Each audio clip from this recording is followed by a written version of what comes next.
Kwa nini tusitetee wanamuziki?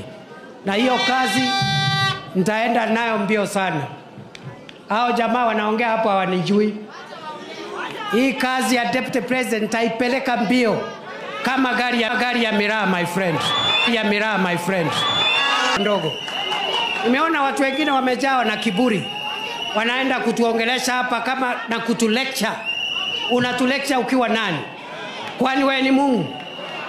Una lecture kila mtu, una lecture mwanamuziki, una lecture mwanasiasa, una lecture kila mtu. Kwani wewe ni Mungu? Wewe tu, mimi nasema hivi.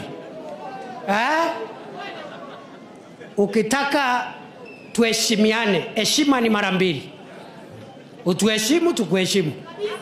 Usipotuheshimu my friend, tutakanyang'ana na wewe my friend. Naona watu wengine wanaongea na madharau.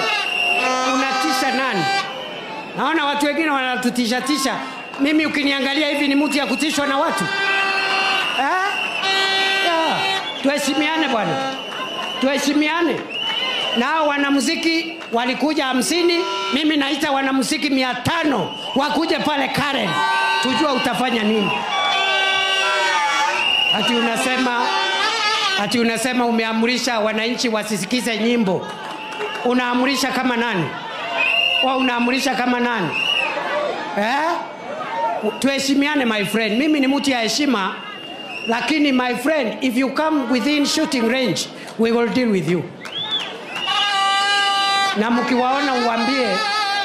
mkiwaona muambie watafute watu wa kutisha huko nje.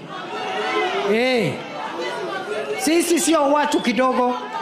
Ukiona tuko slow hivi na tuko wapole, sio ati sisi ni watu pushovers.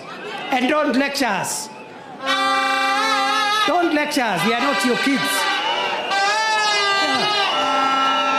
Enda ukapeane lecture huko kwako.